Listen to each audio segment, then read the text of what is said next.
Vamos a tener un par de presentaciones cortas el día de hoy. Presencialmente, Alejandro Stieglitz de Franklin Templeton va a ser una de las presentaciones, y luego el Fund Manager desde Nueva York, ¿está? Correcto. Alejandro lo presentará. Se hará la segunda presentación. Al final vamos a abrir el espacio a preguntas y respuestas, entonces vale la pena que aprovechen para resolver todas sus dudas sobre el Fondo ESFERA y sobre los mercados. Y bueno, como decíamos, particularmente en estos momentos tan revueltos y tan complicados, ¿no? Entonces, para no robarme más tiempo, agradecer a Alejandro la presencia. Muchas gracias a ti, a Franklin Templeton, por esta presentación. Y pues adelante, el foro es todo tuyo. Gracias, David. ¿Me escuchan bien ahí? No, pues gracias, buenas tardes a todos. Pues justo lo que decía David, la agenda es dividirlo en dos partes la presentación. Primero vamos a tener a Andrew Comatos, él está en Nueva York, es parte del equipo de Martin Currie, responsables del manejo de la estrategia de Esfera. Él va a hablar un poquito sobre el mercado de renta variable global, para poner en contexto cómo estamos manejando la estrategia del fondo, cómo lo estamos posicionando y qué podemos esperar de la estrategia. Y después regreso yo con ustedes con una presentación de un mensaje que hemos venido dando en varios foros de ustedes. De hecho, lo presentamos algunas de estas ideas en el día Actinver, hablando más de un tema de psicología de la inversión, hablando un poco de el tema de la historia de los mercados, porque creo que hoy más que nunca ayuda mucho tener esos conceptos frescos para poder navegar esta volatilidad que estamos viendo actualmente en los mercados. Entonces, sin más, le voy a pasar la palabra a Drew para que nos presente el fondo y sus perspectivas. Drew, good afternoon. Thank you for joining. I just gave a quick introduction for you to give us your presentation. Thank you so much.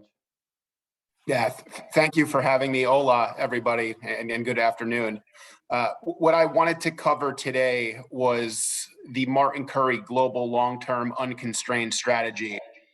Before I jump into the presentation itself, there are really four key differentiators that if we could have any four key takeaways from our discussion here today, they would be the key four pillars for how we think about investing across global indices.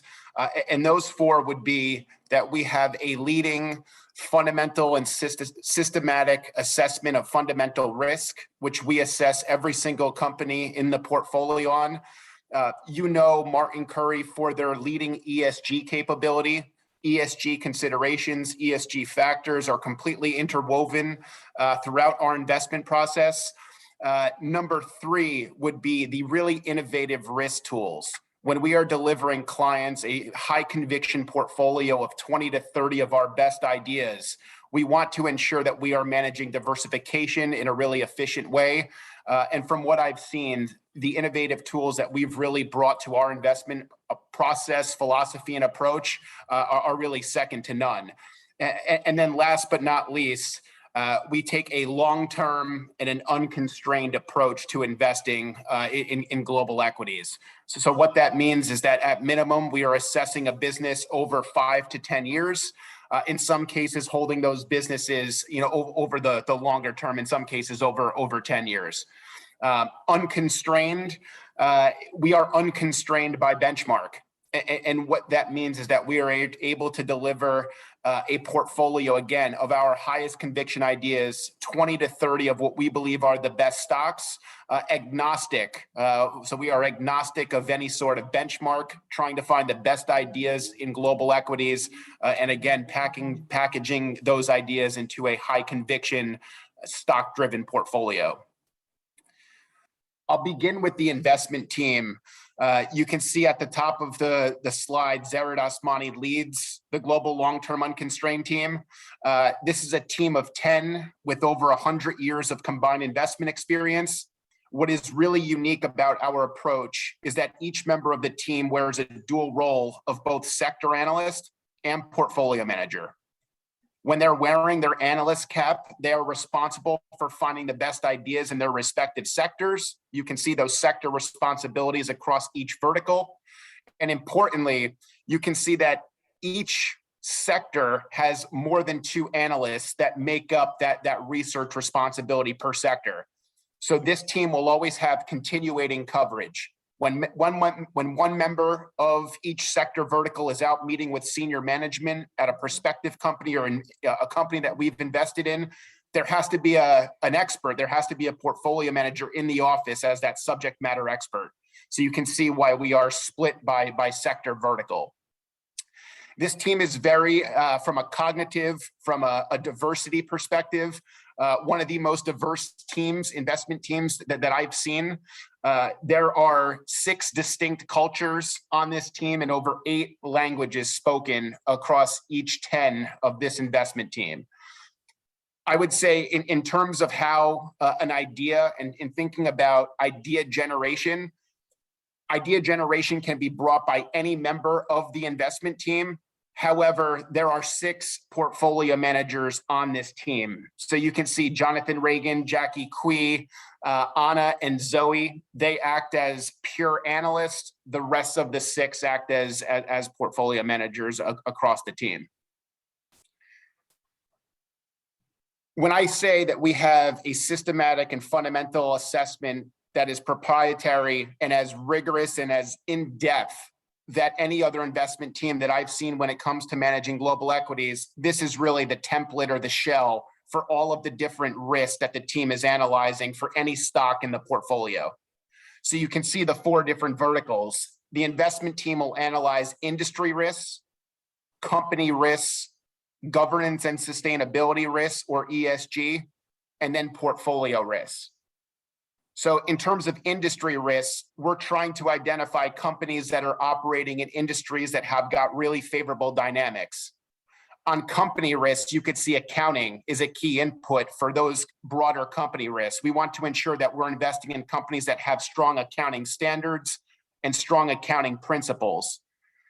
The 2 recent hires that we've made to the team, both Jackie and Anna that we just saw on the previous slide, are chartered accountants. So really adding to the capability of ensuring that we are investing in companies that have strong accounting standards and long-term sustainability when it comes to accounting principles. We will talk about governance and sustainability in just a couple of slides. And lastly, portfolio risks. So this really pushes each portfolio manager to really understand what the impact will be if we were to buy a stock, what that will do to the diversification of the portfolio, to the liquidity risk of the broader portfolio. And then what we're able to do is take all of this information and aggregate it at the portfolio level, which has been really helpful for clients to understand the risk budget. So we are able to zoom in and tell clients exactly what the regulatory risk is of the portfolio or what the degree of consensus is across the broader portfolio. I will draw your attention to industry risks and supply chain dependency. That was an industry risk assessment that we added in the beginning of 2018. And it's a bit amusing. At that point in time, we were asked, what is the issue with supply chain dependency? Why is that such a thorough input for your investment team? I think everybody now, after the pandemic, understands the issues with supply chains, supply chain bottlenecks. So we've been able to aggregate that supply chain dependency risk as a result of incorporating this type of model into how we assess stocks, going back 4 years now. So a bit of a trailblazer when it comes to understanding supply chain dependency risks and what that can do from a broader portfolio perspective. We just talked about all of the different risks that the investment team analyzes. This graphic will show you what a typical global long-term unconstrained stock embodies. So starting in the top right, you can see that we are looking to invest in companies that have got high barriers to entry. They have dominant market positions or the potential to be dominant. They have strong pricing power, right? We talk about inflation risks. One of the ways that a business is able to mitigate that inflation risk is to have really strong pricing power, and in a lot of cases pass on those increases in costs to a supplier. So strong pricing power is a key element of the fund. Wanted to emphasize that. These businesses tend to have low disruption risk. They have strong structural growth prospects, high returns, strong compounding cash flows and balance sheets, And last but not least, they have strong quality management, really sound, strong corporate culture. And then certainly at the heart of all 8 of these attributes is a really attractive valuation. I mentioned the proprietary ESG assessment that we have, again, for every single stock in the portfolio. So we assess an additional 52 parameters from an ESG perspective.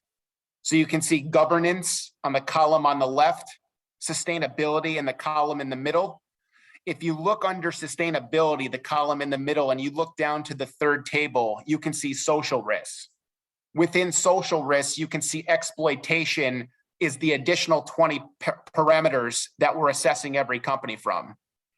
You tend to hear about social exploitation risk, perhaps more pervasive in frontier markets or perhaps emerging markets. But we have found instances as close to home as the UK of evidence of businesses that are paying women less than men, or in some cases, in addition to gender, gender social exploitation risk, we found ethnic social exploitation risk. And again, these are businesses that aren't in frontier markets. These are in developed indices. So again, a way to ensure that we are investing clients' assets for the long term, ensuring that these businesses are producing sustainable returns for investors. This proprietary ESG assessment is, again, a really rigorous, a very thorough look through into understanding how these returns and profits of these businesses are going to be sustainable on into the future. In terms of the innovative portfolio risk tools that we've really helped enhance our diversification, we help understand the different intended and unintended risk consequences of the broader portfolio. These are 5 different risk assessments that we analyze, again, every single stock in the portfolio. So we assess a company in terms of geographic revenues and profits, right? Where these businesses are deriving a lot of their longer term growth. We look at thematics, so the longer term thematics that the team has identified. We will talk about that on the next slide. Company classifications, industry life cycles, and then end user market exposures. There are sectors that we don't like. A traditional risk tool would say, okay, we don't want to have exposure to those sectors, that's fine. But when we look at where our companies are selling their products and services to, in a lot of cases, you find that that end user market exposure is a lot more diversified than a traditional risk tool. So for instance, we don't have any companies that are pure energy businesses. However, we have industrial service companies and technology software companies that are selling into chemicals, that are selling into energy sectors. So again, by understanding the end user market exposures, we have a more thorough look through into the types of attributes that these stocks are really delivering on. We'll talk a bit about the longer term thematics. This has really resonated with clients. You can see that the team has identified 3 key megatrends. At the top in green, you can see the future of technology. The bottom left, you can see demographic change. And then in the bottom right, you can see resource scarcity. The sub-themes are on the left-hand side and on the right-hand side. And what you're looking at is how exposed each stock is into the fund, and the weight of that theme is represented by the size of the bubble. So just staying at a very high level, you can see that the portfolio is very well diversified across the longer term thematics. And then importantly, we're able to, again, aggregate this data at the portfolio level, and we can tell clients what the exposure is to the growth of the EM middle class, or we can tell our clients what the exposure is to climate change or electric vehicles, or to cybersecurity and quantum computing. So again, and importantly, this tool really helps us do 3 things. It helps us to manage diversification more efficiently, like I mentioned, exposure to all of these long-term secular growth opportunities.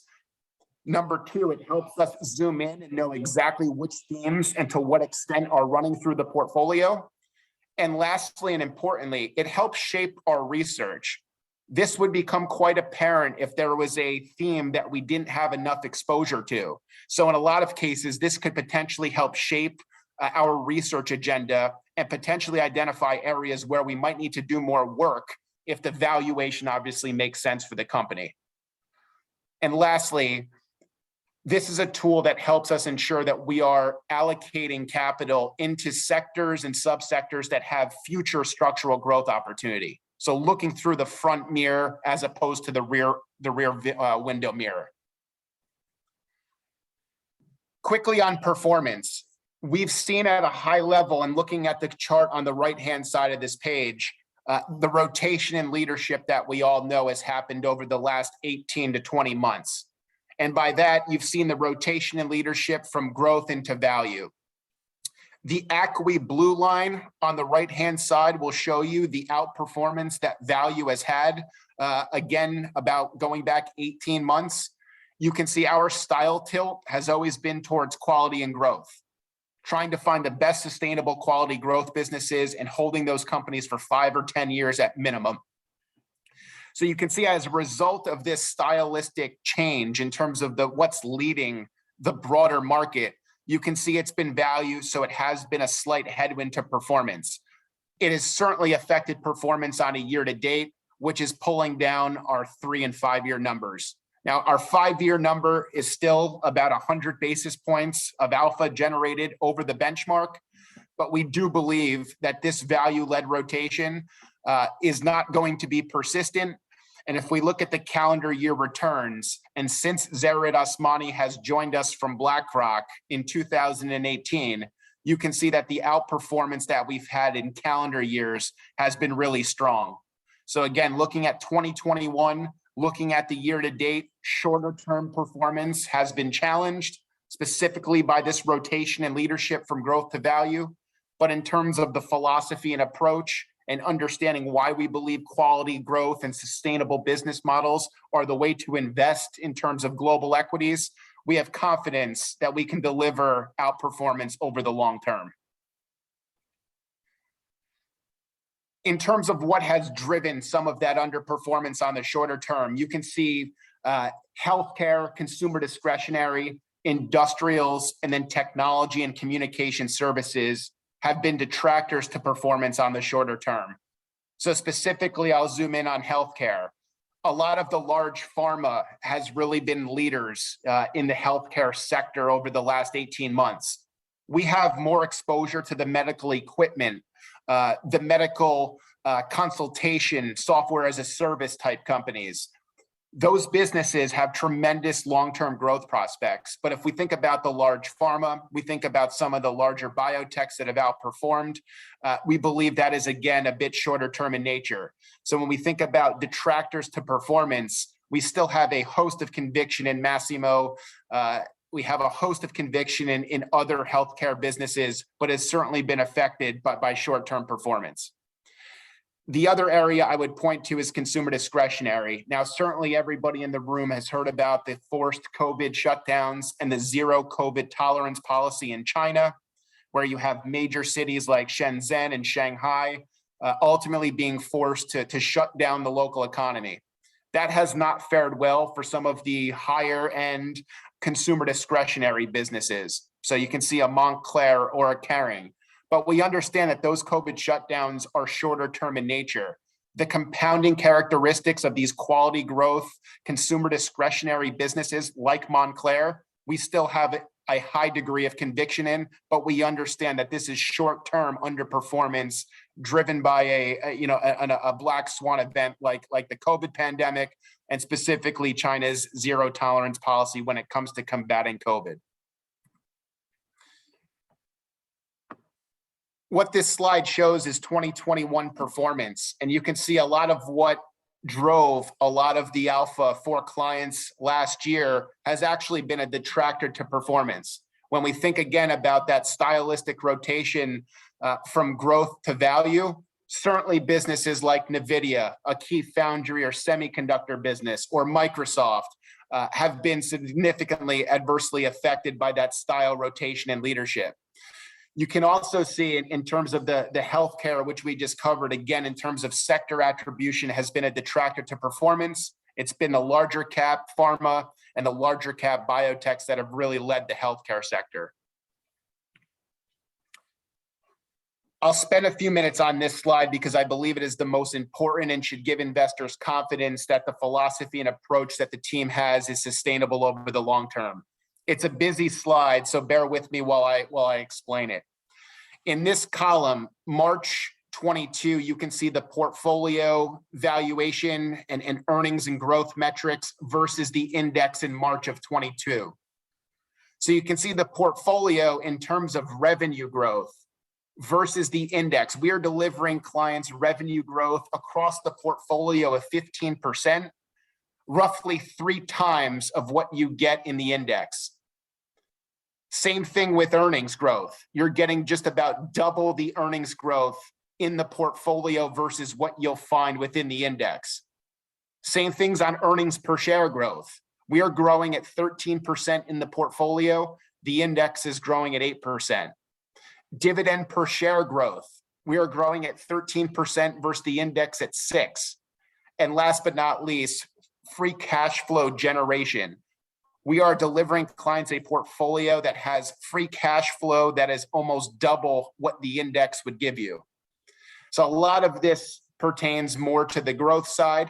Focusing to the bar chart on the right-hand side of the page, you can see that if we look at fiscal year, so the fiscal year ROIC is roughly 27% versus the index at 74. We expect that ROIC to move closer to 42 or 43% by fiscal year 5. So again, in terms of confidence, when we say we want to invest in the best quality growth, sustainable business franchises, and then package them into a high conviction, highly concentrated portfolio, the idea that we are delivering a portfolio that has significantly higher revenue growth, higher earnings growth, higher dividend per share growth, higher free cash flow than the benchmark. And from a value perspective, using ROIC, or return on invested capital, as a proxy for quality, we are delivering, again, a portfolio that has significantly higher quality than the benchmark. So to summarize, the GLTU strategy, again, is a portfolio of our highest conviction ideas. We take a long-term investment approach, typically assessing change over at minimum 5 to 10 years. We are unconstrained by benchmark, meaning we don't have exposure, pure exposure to energy. We don't have exposure to financials. The portfolio has a tilt towards consumer discretionary, has exposure towards healthcare, industrials, areas of the market that we think can produce long-term sustainable returns for clients. So we are not, again, held or hamstrung by a particular benchmark. Being able to go out and scour the globe for the best return businesses with the best growth prospects that have a preparedness and willingness to engage with us on key ESG factors. And again, trading at a valuation that is at a slight premium to the benchmark. That has produced long-term alpha generation for clients. That style rotation from growth to value has been a shorter-term headwind. But when we think about the characteristics that the portfolio is giving clients access to, we believe this is the way to invest in global equities over the long term. And the longer term performance will tell you that. Again, certainly being challenged on a shorter term time period. With that, I'm happy to open it up to questions. Can you hear me? Yes. Can you give us a quick overview on the global equity markets? What are you guys seeing overall, and what can clients expect on the markets on global equities as a whole? Yeah, it's been a tumultuous and a very challenged start to the year. I think what is key across all markets, all economies, is higher inflation. You're coming out of one of the biggest pandemics we've seen since the Spanish flu in 1918. You have a situation where global central banks are normalizing interest rates to offset that higher inflation.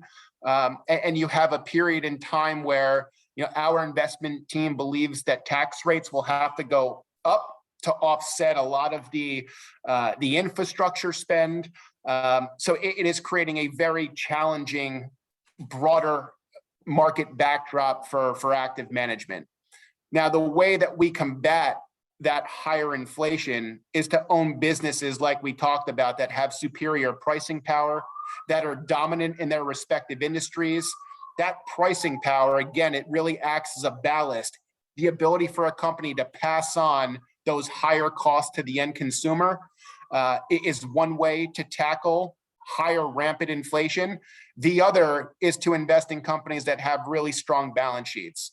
The ability to withstand crises, the ability to reinvest in that business even during heightened volatility, we believe is the best way to invest in global equities at this point. So again, higher quality, better balance sheets. You can see higher revenue growth, higher earnings growth, higher free cash flow yield, and then a return on invested capital that is better and higher than the benchmark is one way to, to invest in global equities. I would also add that having exposure to companies that have really strong balance sheets, really strong return on invested capital, that really helps us during periods of market volatility. Now, certainly stylistically, that rotation in leadership from growth to value has hurt us. But if you think about in other previous drawdowns, that emphasis on higher quality has created an upside-downside capture ratio where we're able to allow clients access to participate on the upside, but then we're also to help mitigate risk on the downside. And that is shown in our upside-downside capture, roughly 105 on the upside and roughly 84 on the downside. So again, the ability to participate when markets are moving positively, but then also protect on the downside because of the emphasis on strong balance sheets, the emphasis on higher quality is the way to combat a lot of this market volatility that we've seen over the course of the last 18 months, and specifically the challenges that we've seen on a year-to-date time period. Thanks, Drew. ¿Alguien tiene alguna pregunta?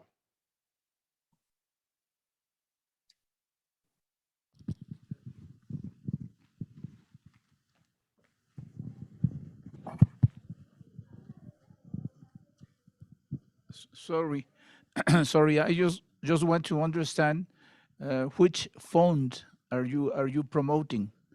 You are talking about a portfolio, but which portfolio? Which fund is this? Yep. So this portfolio is the Martin Currie Global Long-Term Unconstrained. Okay. En términos para Actinver es el Fondo ESFERA. Okay, thank you.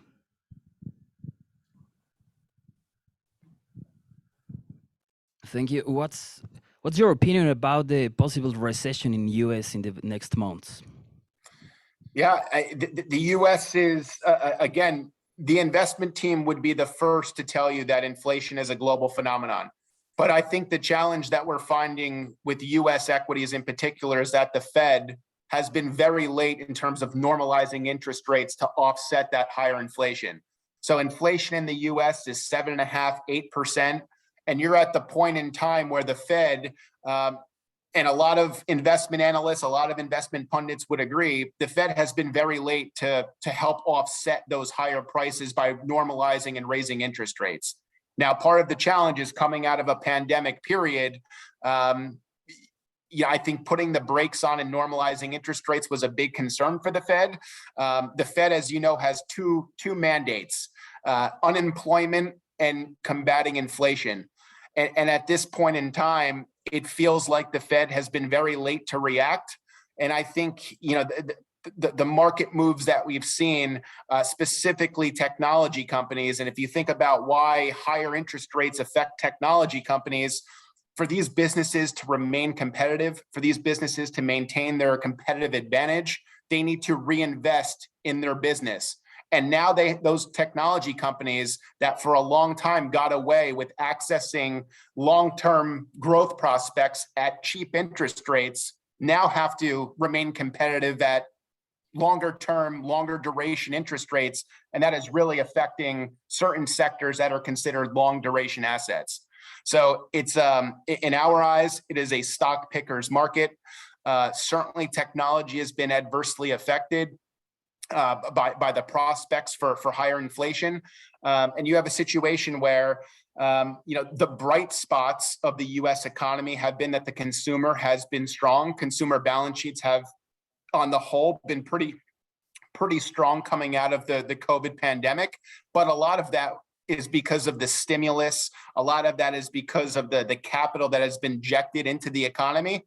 And now you're at a point where, to offset that higher inflation and to cool down what was an overheated economy, the Fed needs to really thread the needle and land the economy, right? When you hear about the hard landing versus the soft landing, what concerns us is that the Fed has acted too fast and too late, and really ensuring that this lands smoothly is going to be the biggest challenge for investors in terms of U.S. equities.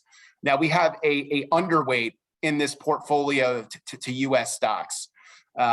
So I would keep in mind that part of the ability and part of the beauty of having an unconstrained strategy is that we're able to deploy capital regardless of what the benchmark weighting is within the index. So again, we've been perennially underweight U.S. equities in the GLTU strategy. And again, I think a lot of that is because of our concerns over what's going to happen with interest rates and what's going to happen with inflation. Now, there's an important inflation measure that reports on May 11th. So that is the CPI Index. And what a lot of investors are looking for is to see if there is perhaps a peak in the month-over-month CPI number from March to April. So that number will be released, like I said, this Wednesday. I think a lot of investors will be paying close attention to that number to see if there's any sort of signs of inflation peaking, which could perhaps move the Fed in a perhaps less hawkish position. Thank you so much. Thanks, Drew. So, and while we have one question on the returns, the year-to-date return, it was shown in the presentation. It's minus 15.7% in US dollars. So that responds to that question. And I don't know if there's any other questions from anyone. There we have.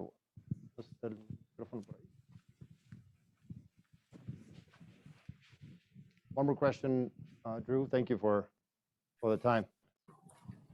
Thank you very much. If there's any questions that come up, feel free to send them over, and whatever would be helpful in terms of intra-quarter commentary, thought leadership from Martin Currie or this investment team, feel free to reach out. We'd be happy to speak with any of you in particular, and certainly able to send over a commentary that would be helpful in your conversations with your clients. We do want one more final question, if you can take it. Sure. Okay. Once the war is over, what are the expectations of the world markets? The first part was a bit muffled with the microphone. Would you mind repeating the question? Sure. Once the war is over, yep, what are the expectations of the world market? Yeah, I think Russia's invasion of Ukraine has created and accelerated a bit of a commodity super cycle. We all know that Russia and Ukraine are leaders when it comes to exporting wheat, all the way down to, obviously, with Russia and energy and oil. But then you look further down the commodity kind of ecosystem, and you find that Ukraine and Russia are key exporters of cobalt and copper and steel. The wheat and fertilizer that comes out of Ukraine is certainly affecting a lot of farmers' ability to grow their crops and feed their cattle.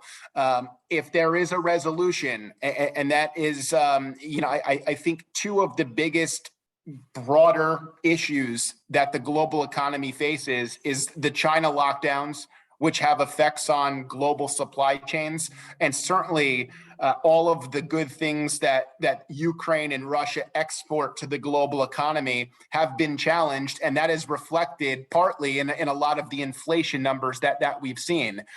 So if there is a resolution to the war in the shorter term, it should ease supply chain constraints. It should lower the price of a lot of the commodities that people are paying more for. And if you think about one of the big themes in this fund, when we talked about the thematics, was electric vehicles and the idea that the combustion engine is transitioning towards electric vehicle battery manufacturing. One of the most integral components of an electric vehicle battery is lithium, which again is a big commodity export from Ukraine and from Russia.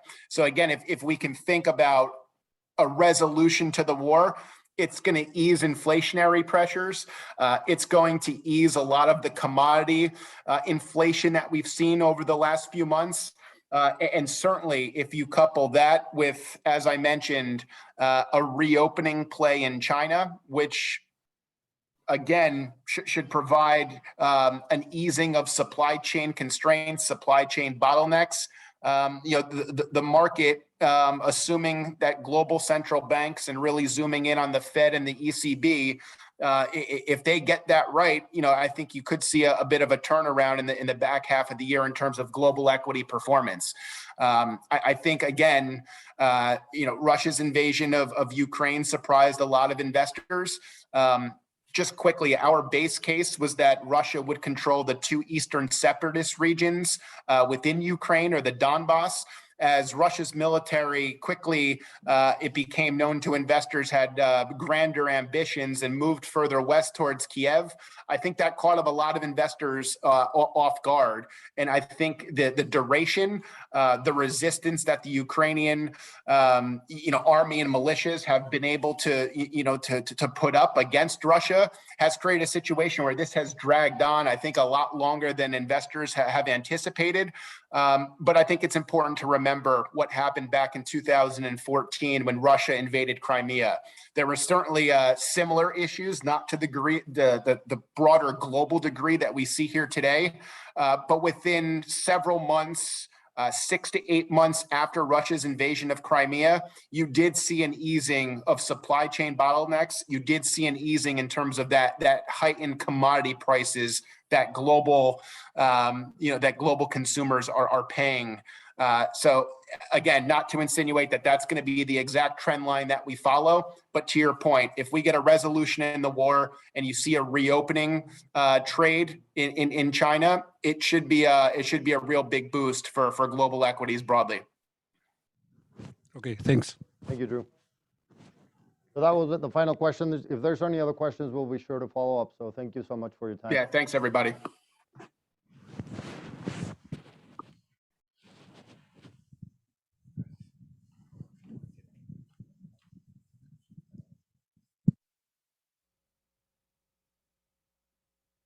Ponerla acá. ¿Este funciona?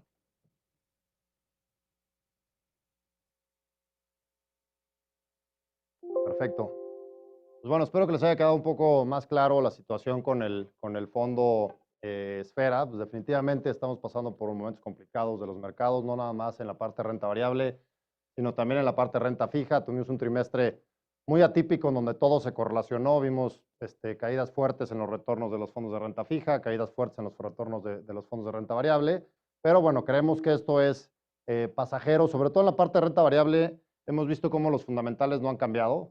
Entonces creo que podemos aprovechar esta situación para podernos posicionar con valoraciones más atractivas. O sea, justo el año pasado, más o menos a estas alturas, hablábamos de que los clientes no querían comprar porque el mercado estaba caro, y hoy estamos hablando que los clientes no quieren comprar porque está barato. Entonces creo que hay una oportunidad interesante en términos de evaluación, de ir haciendo algunas entradas a los mercados. Los fundamentales sin duda no han cambiado. Tenemos compañías muy sólidas en los portafolios y esto lo único que nos ha abierto son oportunidades para seguir promediando y seguir aprovechando esas compañías que tienen solidez hacia el mediano y largo plazo.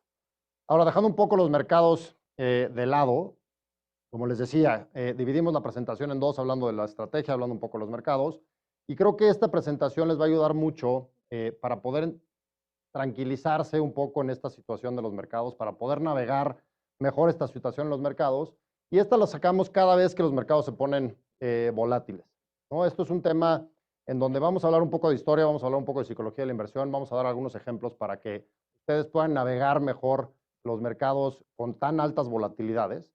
Y vamos a hablar de algunas barreras que evitan que los inversionistas tengan éxito por no poderlas sobrepasar. Como les dije, hemos hablado de estas ideas varias veces en varios foros.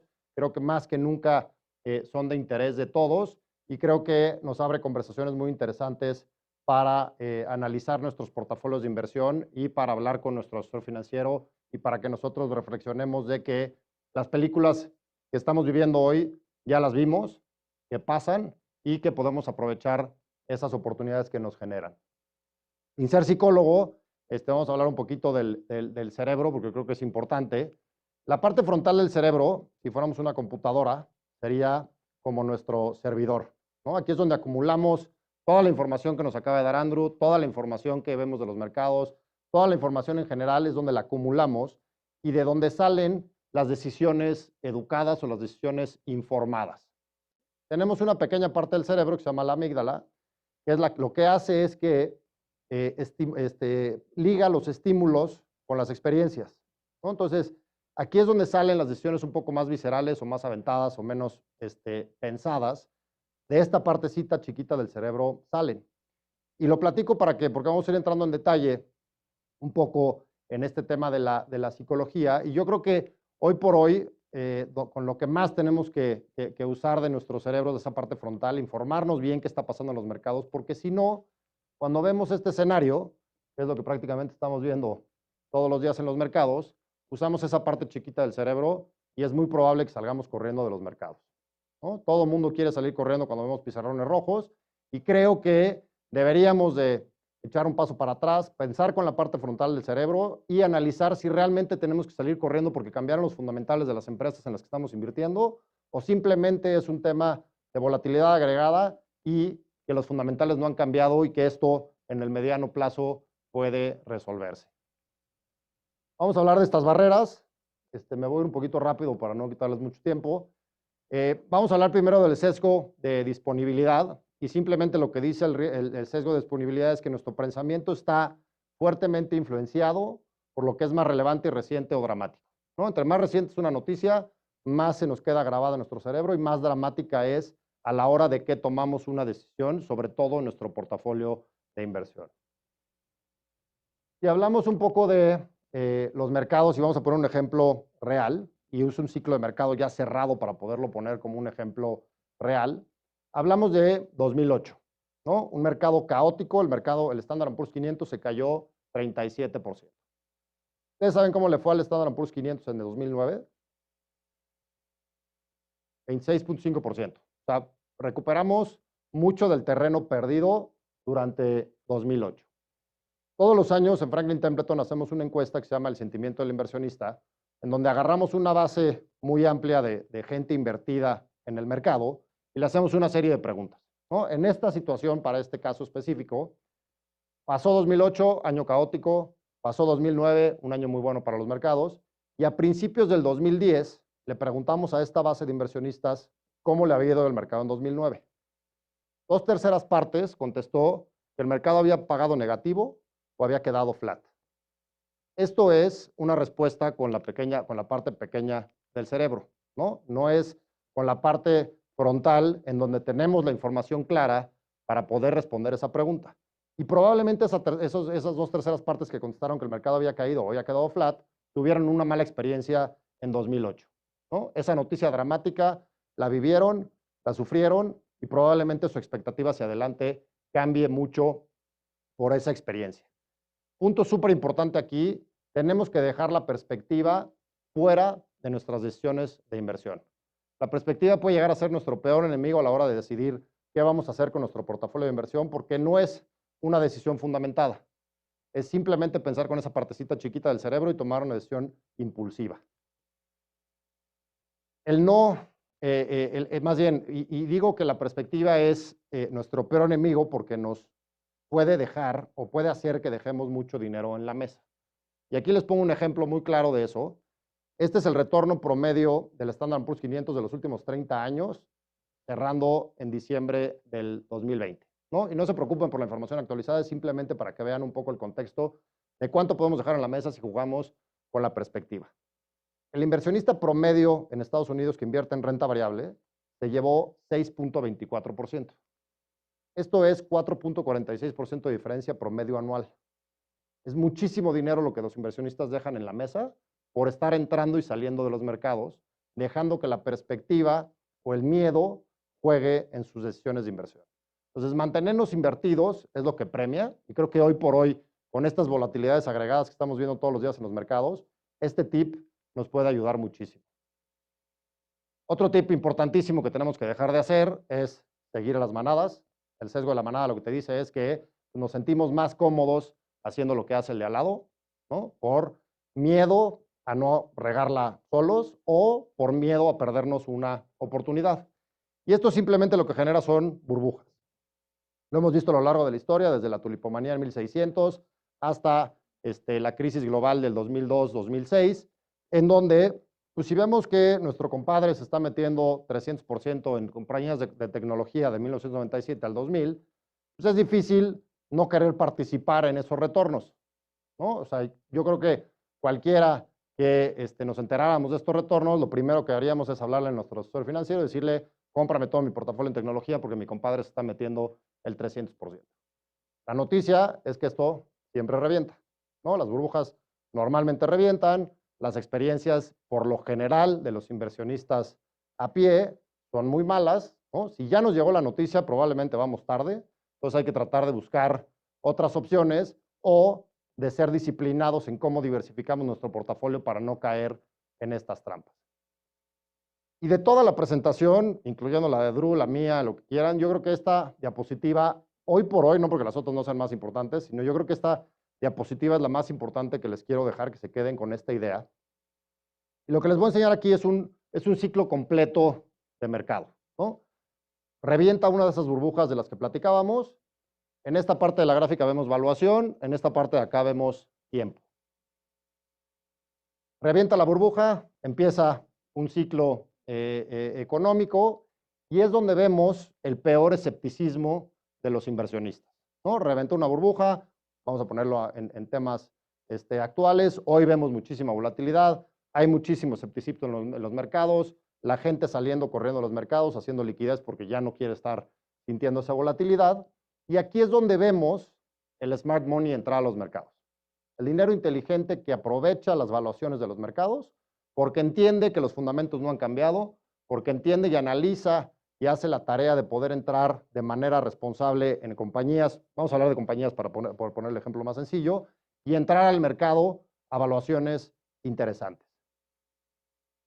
Después continúa el ciclo, viene el optimismo, y aquí es donde por lo general los inversionistas institucionales empiezan a acumular activos en los mercados financieros, se genera este optimismo, las valuaciones empiezan a subir, podemos ver algo de volatilidad por ahí, y de repente llegamos todos los demás.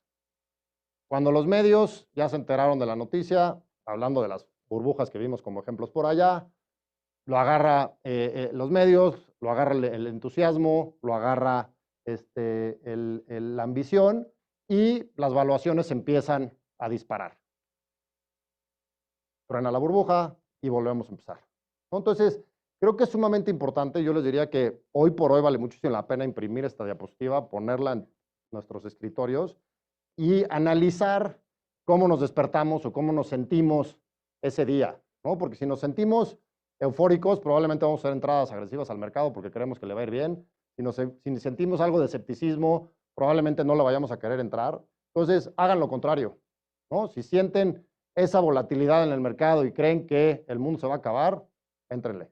Si creen que el mundo está muy tranquilito y que todo el mundo está entrando a los mercados y que se siente cómodo, salgan corriendo, ¿no? Entonces, creo que es un tip que les puede ayudar hoy por hoy para navegar la volatilidad. Y la realidad es que eso no pasa. O sea, el inversionista a pie sigue cayendo en la misma trampa. Aquí les pongo un ciclo de mercado a la alza del Standard & Poor's 500 y allá un mercado a la baja. Lo sombreado que ven atrás son los flujos de los inversionistas a fondos de renta variable americana de los dos lados. El principio número uno de las inversiones, ¿cuál es? Comprar barato, vender caro, ¿no? En lo que hagamos, ya sea en un departamento, en acciones, en bonos. No pasa. Los inversionistas compran caro y venden barato. ¿Por qué? Porque hacen lo que hace la gráfica anterior. Compran cuando hay entusiasmo y cuando hay euforia en los mercados, en vez de entrar con el smart money cuando las cosas se ponen complicadas, como probablemente hoy estemos viviendo con este exceso de volatilidad. Aquí lo irracional que es el mercado con una caricatura, ¿no? En donde está el señor hablando por teléfono y dice, I've got a stock here that could really excel. Se pasa el teléfono descompuesto, Excel, sell. Regresa los comentarios, está el señor que se desespera y dice, this is madness, I can't take it anymore, goodbye, bye. Así de irracionales son los mercados, ¿no? Es una caricatura, pero así de irracionales se comportan los mercados y lo pueden ver en las gráficas que vimos anteriormente con los flujos de los inversionistas comprando caro y vendiendo barato. Y eso pasa porque simplemente estamos diseñados de esa forma. O sea, está comprobado psicológicamente que es el doble, o sea, el perder nos duele el doble que el sentimiento de ganar, ¿no? Eso es simplemente, así estamos diseñados y así nos construyeron y nos duele mucho más ese sentimiento que lo que sentimos cuando ganamos, ¿no? Y los inversionistas, cuando les duele esas pérdidas, salen corriendo de los mercados. Vimos como cuando revienta la burbuja del .com en el 2000, los inversionistas acumularon en instrumentos relacionados efectivos cerca de medio trillón de dólares.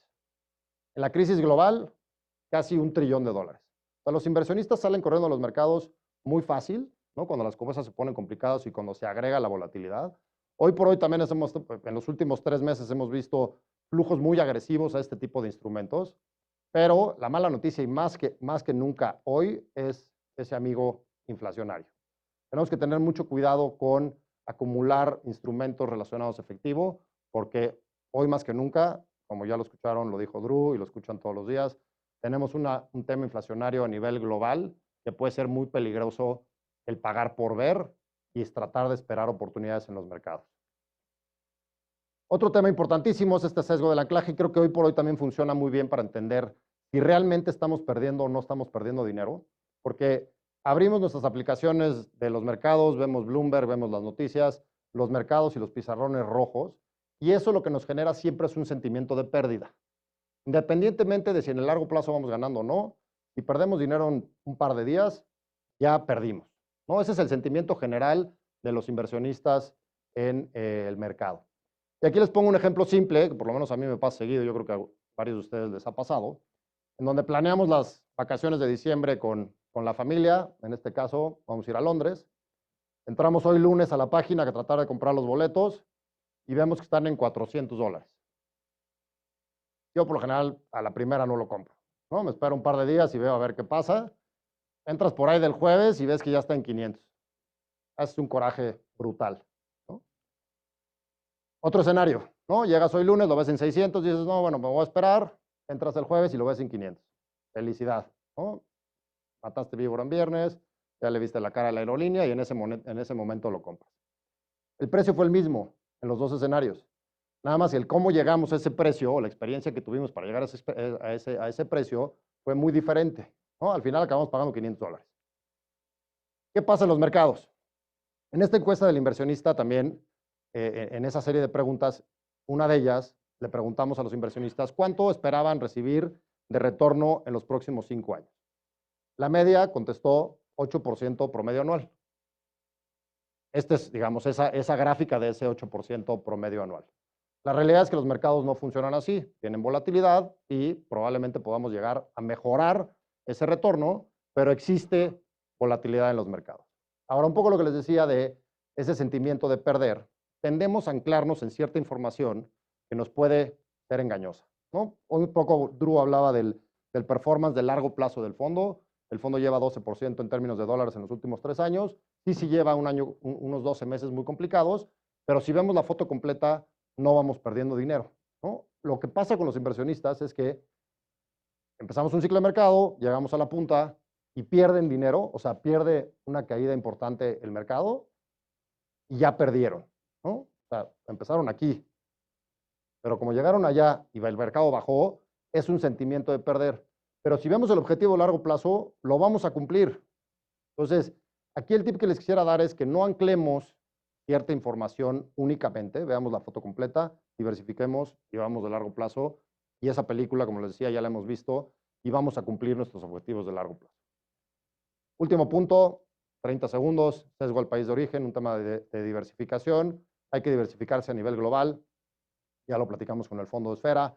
Tienen las oportunidades, tienen los portfolio managers, tienen a los analistas, tienen a la gente haciendo la labor por ustedes de encontrar las empresas más valiosas en términos fundamentales y en términos de evaluación para ustedes y sus clientes.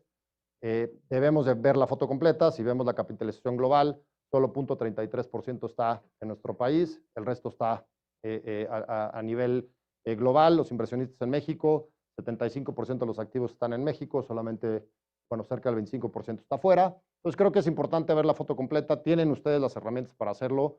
Tienen un line-up muy interesante de fondos internacionales en la plataforma de Actinver. Parte de unos de ellos son administrados por nosotros. Yo creo que vale mucho la pena hacer ese acercamiento, sobre todo tener paciencia, ¿no? Los mercados hoy están muy complicados, todo está correlacionado, todo está a la baja, pizarrones rojos por todos lados. Hay oportunidades interesantes, los fundamentales de las compañías no han cambiado. Entonces, no hay que pagar por ver, no hay que salir corriendo, hay que tener esa disciplina. Creo que estos tips les pueden ayudar mucho a navegar toda esta volatilidad. Los termino. Si tengan alguna duda, comentario, queja. Queja del fondo era con el manager, no conmigo.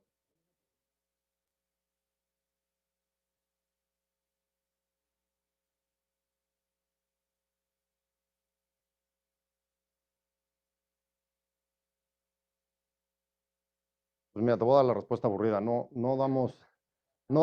tenemos expectativas de tipo cambio. Al final, el fondo pues, sí se evalúa en pesos, pero lo tenemos que ver, digamos, la gestión del portafolio, las oportunidades que encontramos para esas compañías, lo vemos en términos de dólares, por eso veíamos los retornos en dólares. Y te mentiría si te digo cuál es la expectativa de tipo cambio, ¿no? Yo creo que hay muchas variables ahí y como firma no tenemos una visión de tipo de cambio. ¿Ya está prendido? Gracias. Una pregunta. Claro. Perdón. No sé si ya acabó, ¿verdad? ¿Ya acabamos? Sí, adelante. Una pregunta. El fondo ESFERA, en el que tengo una inversión, ha perdido alrededor del 30% en lo que va del año. ¿Qué piensan? Porque algunos datos no me checaron, pero bueno, ha perdido el 30%. ¿Cuándo piensan se recupere y empiece a volver a ganar? Un estimado nada más. También es una pregunta complicada, pero bueno, la verdad es que digo, como decía Andrew, el portafolio no ha cambiado independientemente de la volatilidad que hemos visto, ¿no? Y eso lo que da como reflejo es que las compañías que analizamos para comprarlas hace 3 años, hace 2 años o hace 1 año siguen siendo buenas para el portafolio. O sea, no tenemos ningún tema, vamos a llamarlo estructural dentro de la estrategia que nos preocupe y que digamos, bueno, tenemos que reconstruir la estrategia, tenemos que reestructurarla y empezar a comprar otros nombres. Mantenemos esos nombres con la convicción que tenemos. Entonces, esperamos un poco que con la estabilidad de tasas en Estados Unidos y un poco de lectura de la inflación a nivel global, los mercados accionarios se van a empezar a reaccionar de mejor forma. Cuando, también le mentiría si le digo, le doy una fecha o un estimado, pero yo creo que estamos más cerca que lejos, ¿no? Yo creo que esa estabilidad de tasas nos va a dar una mejor oportunidad para ver rendimientos positivos en la parte de la renta variable global. Pero vuelvo a lo mismo, o sea, las compañías en las que estamos invirtiendo, estamos cómodos con ellos, tienen buenos fundamentos, no han cambiado, tienen buen management, tienen toda la parte del manejo responsable del negocio que nos deja tranquilos. No tenemos ningún tema estructural dentro del portafolio que nos preocupe hoy por hoy. Comentaron lo de China, ¿no? También, digo, obviamente la parte rusa, la parte en China pues, te genera y te agrega volatilidad independientemente del tema inflacionario, independientemente del tema de tasas, independientemente del tipo de cambio del dólar contra otras monedas. La verdad es que hoy se juntó un poco de todo y por eso hemos visto esa volatilidad agregada, ¿no? Pero vuelvo a lo mismo. Los fundamentos no han cambiado y creo que es una oportunidad de compra en términos de evaluación de las empresas que tenemos en el portafolio. Sí, la oportunidad de compra sí la veo. El problema es los que estamos ya dentro. Totalmente de acuerdo. ¿Qué hacemos? ¿Verdad? Totalmente de acuerdo. Mira, los que ya están adentro, hay que tener paciencia. Un poco por eso les quería dar estos tips para un poco para navegar con más tranquilidad esos retornos. Yo entiendo perfecto ese menos 30%, probablemente habrá que checar la fecha de compra, pero entiendo que esos retornos negativos duelen y es en general el mercado, ¿no? No nada más es nuestra estrategia, en general el mercado, los mercados de renta fija y de renta variable han estado muy complicados. Los que ya están invertidos, mi recomendación sería esperar, ¿no? Yo creo que si tomamos pérdidas hoy por hoy, es difícil encontrar otra clase de activo que le pueda dar esa recuperación. Entonces yo le diría hoy por hoy que hay que tener paciencia, confiar en que todo el equipo que ya platicamos que está detrás de la estrategia está haciendo la labor correcta para recuperar ese terreno perdido. Gracias. No, de nada. ¿Alguien más?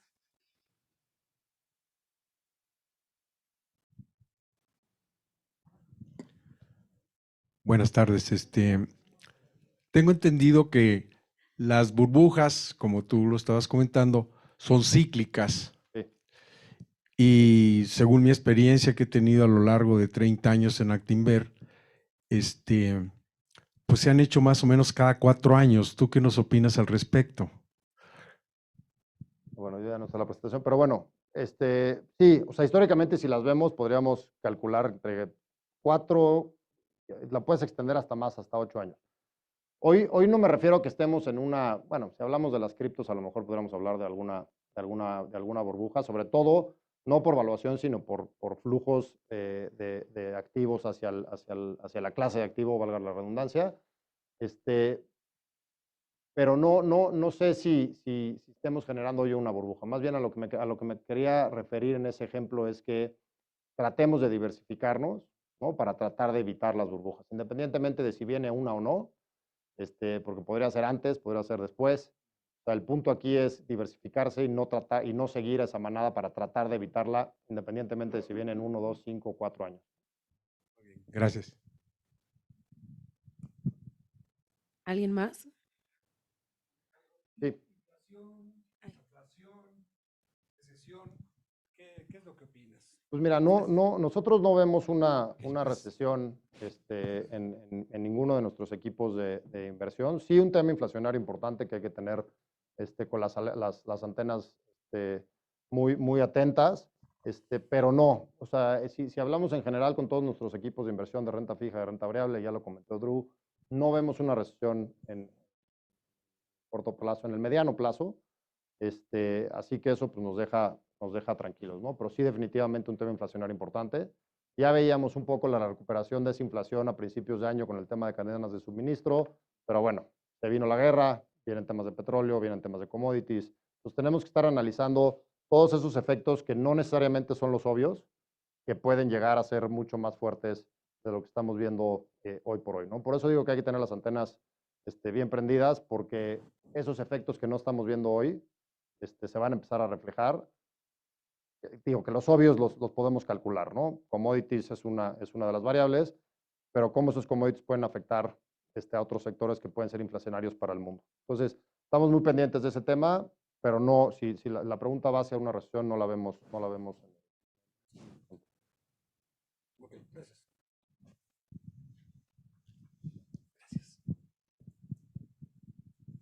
Pues sí, ya no hay más aquí en la pantalla, están las del chat. Ah, caray, aquí están las difíciles. Sí. Okay.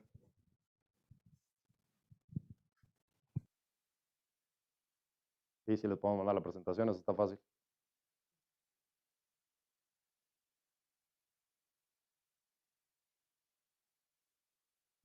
Pues, mira, si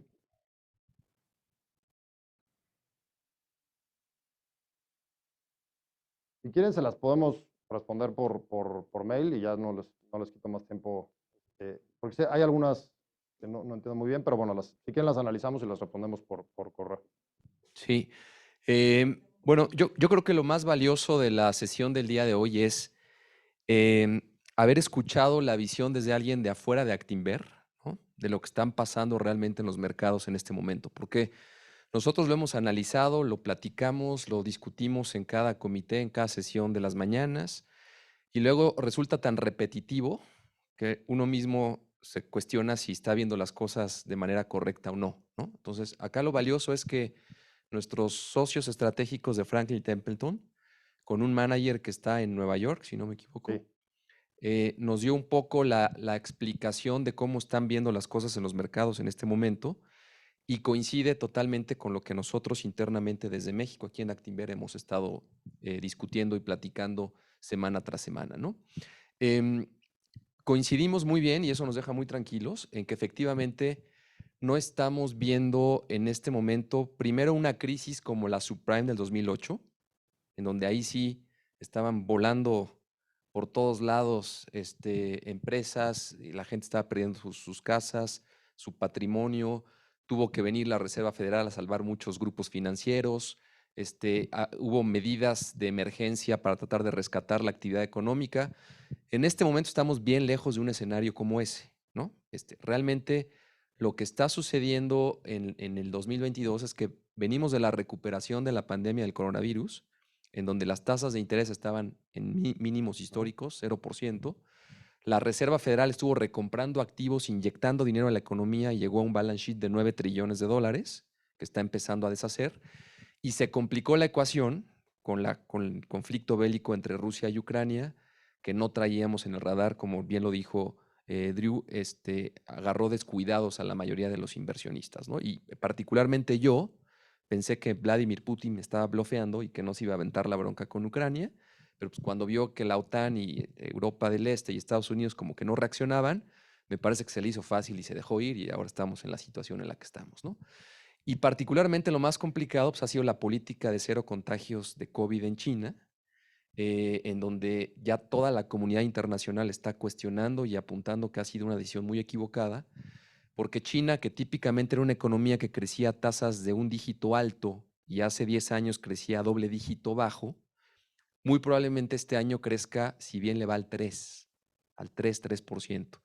Entonces, ya ellos mismos están empezando a sentir la complicación y el costo de evitar que el virus se propague en el resto de su población. Entonces, esas disrupciones en la cadena de suministro y esos cuellos de botella de los que también hablaba Drew, han exacerbado lo que estamos viendo en la parte inflacionaria, y por eso es que todo el mundo está bien nervioso de que la Reserva Federal y los principales bancos centrales del mundo tengan que ser muy agresivos en la subida de tasas y en el retiro de los estímulos para contener esas presiones inflacionarias que estamos viendo, ¿no?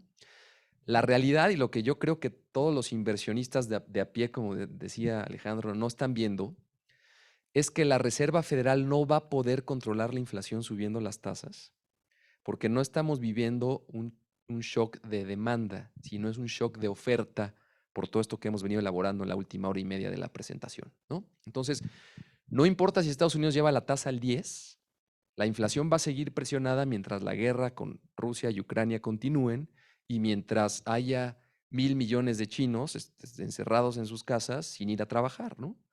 Y el otro día HSBC me parece que es quien publicaba una gráfica muy interesante, que se las voy a compartir, en donde en este momento, en el puerto más importante de China, que es Shanghái, hay cerca de 300 buques en el mar, estacionados con contenedores, sin poderse descargar desde hace más de un par de meses. Con mercancía allá adentro, que lleva un par de meses literalmente flotando en el mar, porque no hay operadores de los buques, porque no hay operadores de los contenedores, porque no hay choferes que descarguen esos materiales y se los lleven en trailers por carreteras. Entonces estamos viendo unas disrupciones en las cadenas de suministro gigantescas, que además, también lo comentaron, Ucrania es el principal productor y exportador de fertilizantes y de algunos cereales y granos del mundo. Entonces, imagínense la complicación que estamos viviendo con todo esto que estamos hablando, cuando encima, pues Ucrania no está pudiendo exportar ni cereales ni fertilizantes al resto del mundo, ¿no? Y esta es una situación que no se va a corregir en 2 meses, porque como saben y hablaban de los ciclos, pues yo creo que si en algún lado los ciclos son más marcados, pues es en el sector agropecuario, justamente, ¿no? Entonces, si en este momento estamos teniendo esa bronca de los cereales y de que no está la gente sembrando, pues posiblemente en el próximo ciclo no vamos a poder cosechar nada y posiblemente entonces la inflación va a tardar un poco en converger. Pero yo diría que el mensaje más importante es que mientras la salud financiera de las compañías permanezca, Totalmente. que es el momento en el que estamos hoy todavía, esto pues, es claramente ruido, son volatilidades que nos tienen a todos nerviosos y muy echados para atrás, y las gráficas que nos presentó Alejandro estuvieron fenomenales, porque tienen mucho que ver con la psicología de la gente, ¿no? O sea, no es lo mismo, uno reacciona también diferente cuando ve una caída abrupta muy importante, a lo mejor de 1 o 2 meses, pero luego empieza a ver algo de recuperación, dices, bueno, pues en algún momento voy a recuperarme. Cierto. A diferencia de lo que estamos viendo en el 2022, en donde enero negativo, febrero negativo, marzo negativo, abril negativo, mayo pinta para negativo también. Entonces, pues claramente todos tenemos una tolerancia, un umbral de paciencia, y esa eventualmente termina acabándose, y es justo lo que está en la gráfica mostraba Alejandro, esperando el smart money que suceda, ¿no? Para poderse volver a invertir y a incorporar, sobre todo en todas estas compañías que tienen, acá estamos, ¿no? Todas estas compañías que tienen los fundamentales bastante bien sólidos, ¿no? Entonces, bueno, pues no me queda más que darles las gracias, gracias a ustedes. Alejandro, muy amable por el tiempo, por la presentación, por la logística, todo. Gracias a Pau también, que la organizó. Para nosotros, ustedes son un socio estratégico muy importante, nos apoyan demasiado y nos proveen de toda esta información de afuera que para nosotros es de mucha valía.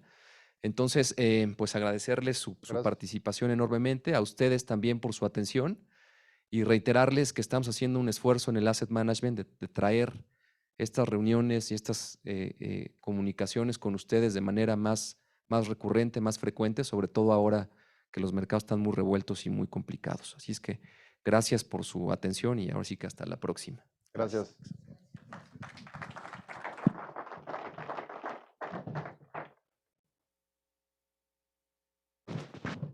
Sí. Mil gracias, ¿eh? Muy bueno. ¿Te gustó? Lo que necesiten.